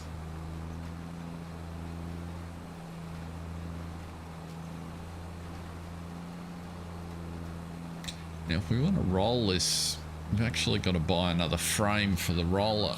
We've got the 3 rollers, but because I didn't know much about it, we leased the frame the first time round. I think we should buy it. So, given we're going to be short on the cash we need for a field anyway right at the minute, we might just bite the bullet and buy the roller frame.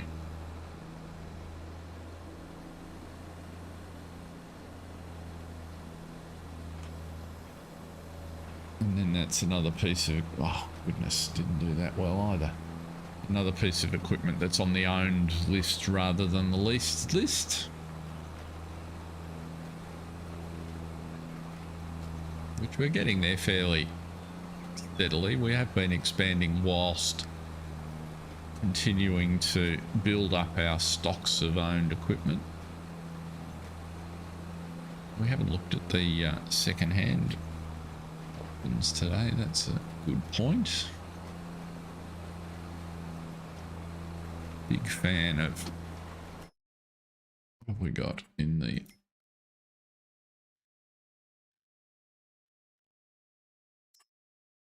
one of those might, for 5,000, we probably should buy that.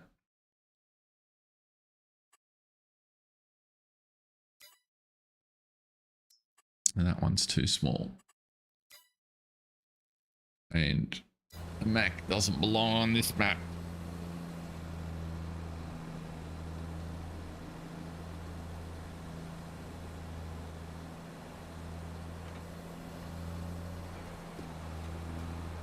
So that's alright, I don't feel like I'm missing out on too much in the shop.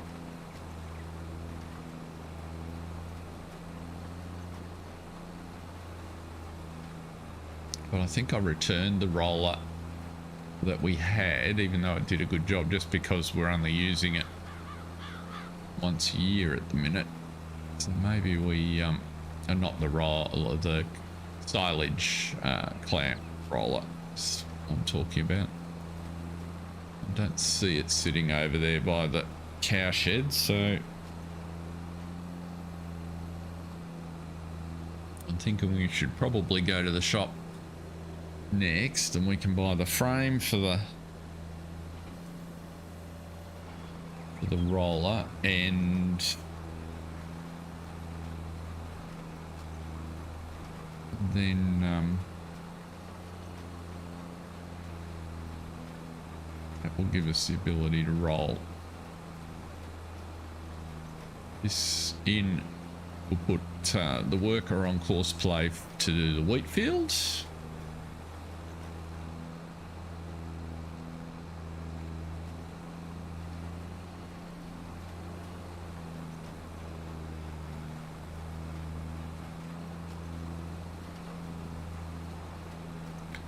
I'd get it done faster if I used the full width of the tool rather than just 2/3 of it.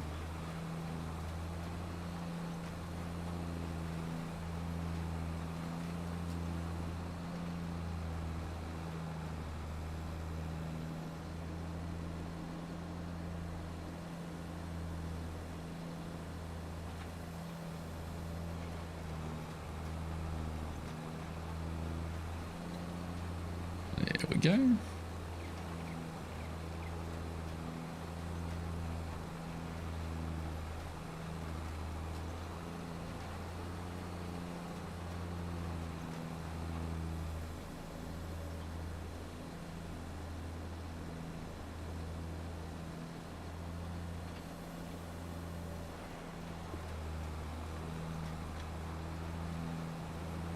Two more with any luck. Two more.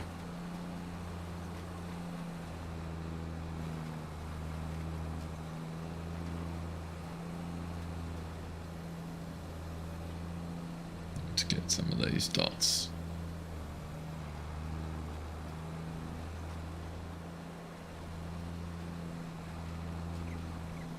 Big circle, straighten up. There we go.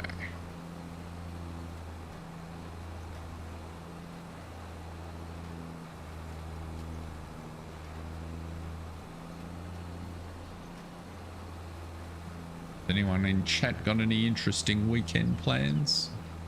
I've just got chores. Nothing particularly exciting on the schedule at present.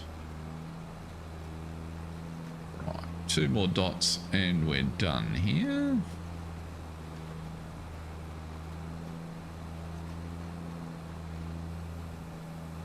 I reckon that'll do it. So now, wheat. We've got to turn you off first.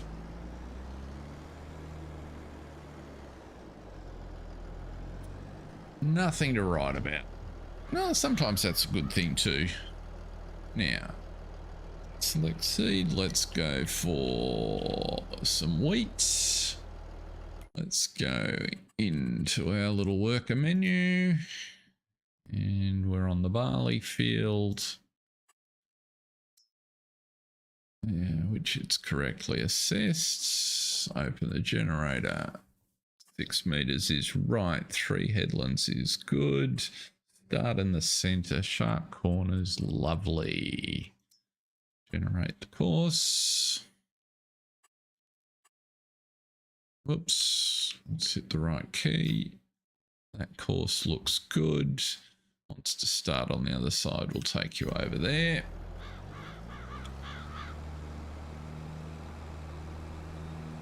Which way are you going? Back towards me.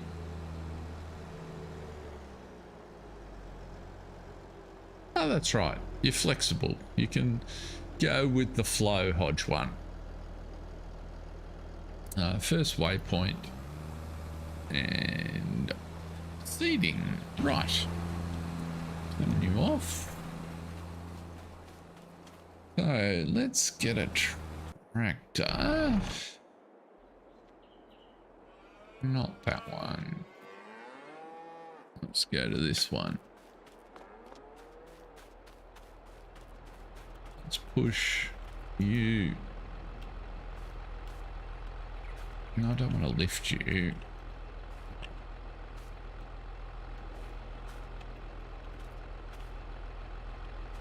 To push you.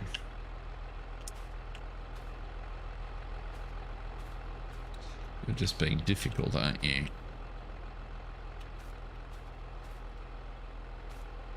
That'll do.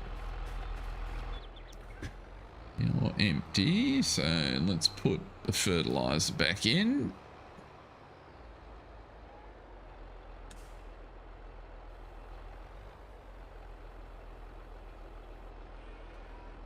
Clean up the mess we made before.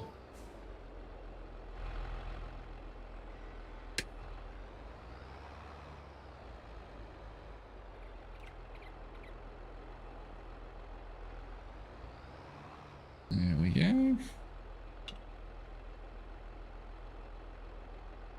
Shut the cover. And drop you off. So now we can send you across to the shop while we figure out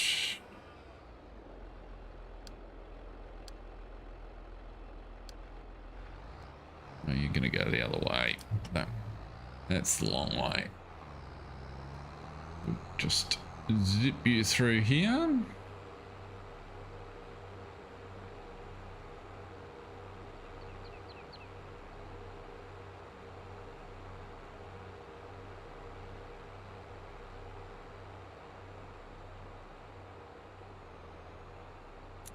Now we can go.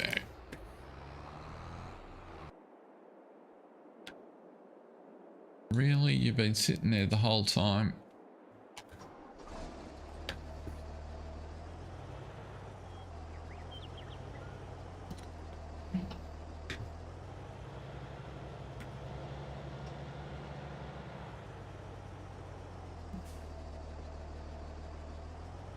Send you back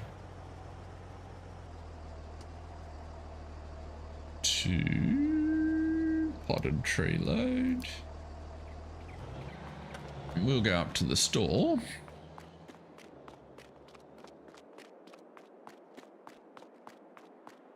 And sort ourselves out.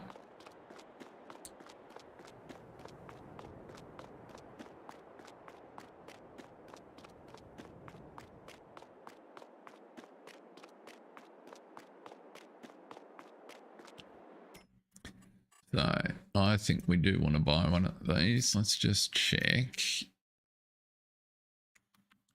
There is no roller weight in there. And there is no roller weight in there. So we do need one of those. Oh, how wide is he? That's the question. We should... 4.9 meters. No, that's going to be fine. So additional weight. Yes. Heavier is always better. Buy. Yes. Okay. Now, what we required is, I think, in miscellaneous, we want the frame. There it is. The T890 coupling pack.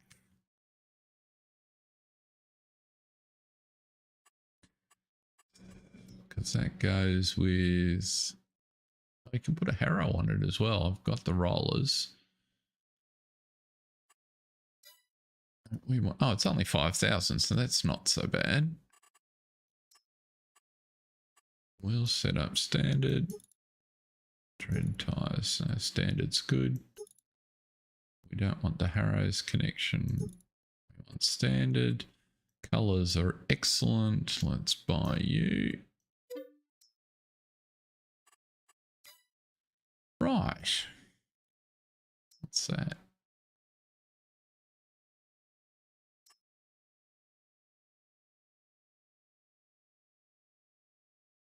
Huh.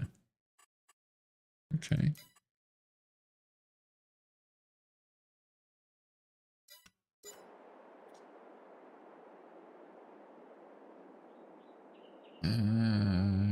We can only take one of these back at a time, so the Unimog man got back. That's good.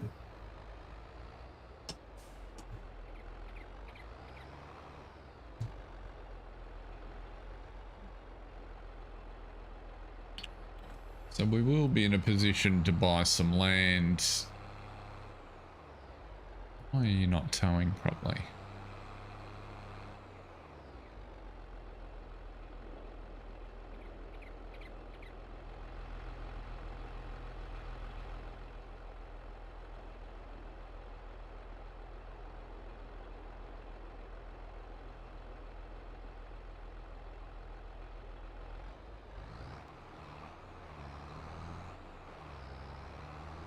That's better. It's just the quirk of the wheel configuration, I think. You can go to Trailer Park Garden Centre and Main Yard Park. And if we look at our land,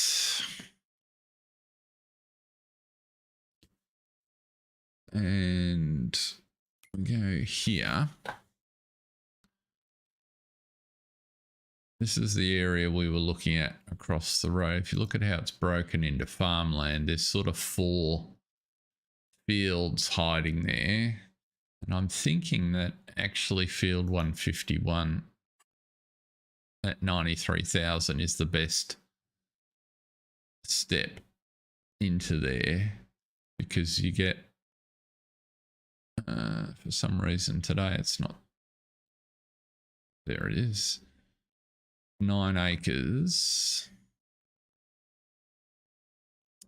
versus 6 acres or 8 acres. The difference being is I think we can farm almost all of it, whereas these will lose a little on the edges. So ultimately we want all 3, but I'm thinking we might jump across the road and get 151. Now that means obviously we need to find another 70,000.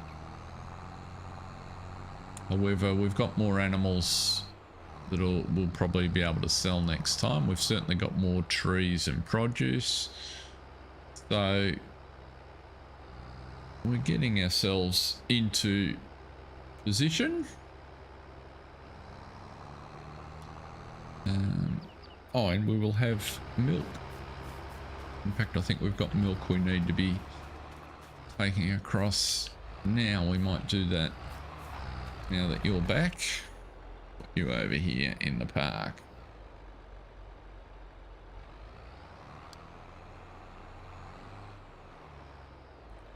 There we go. You can just park there for the minute. Oh, we need the wrecked trailer. We'll take this one up and put it in the trailer area.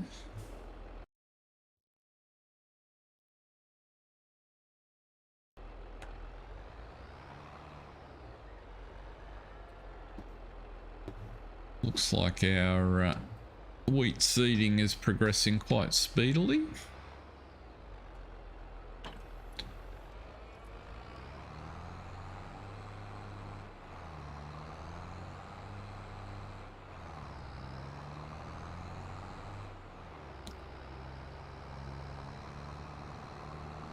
So we just need the hook for the IT runner. And there it is right there.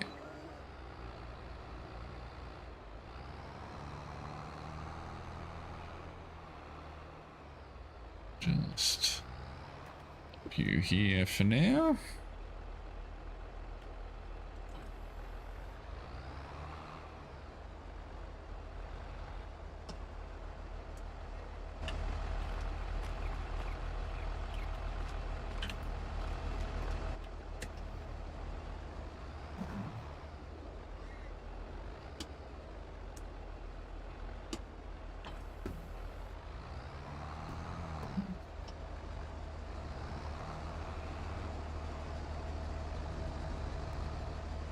Rightio, well, thinking that this might be where we leave it. We're just gonna, all I'm gonna do now is take the milk back into town to the sell point, and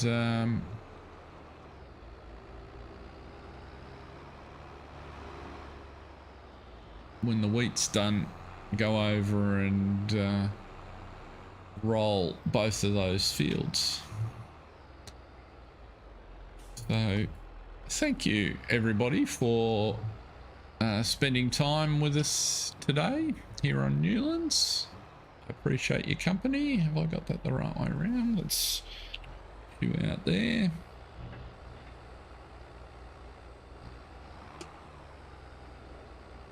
And I'll be back, as I said before, on Monday evening Australian Eastern Standard Time, Daylight Savings Time, for the Oaks with the Putneys, and then 12 hours later on Tuesday, which is the normal stream, it'll be the next stream on Newlands. So look forward to perhaps seeing you all again. But thanks for joining me. Have a good weekend. See ya.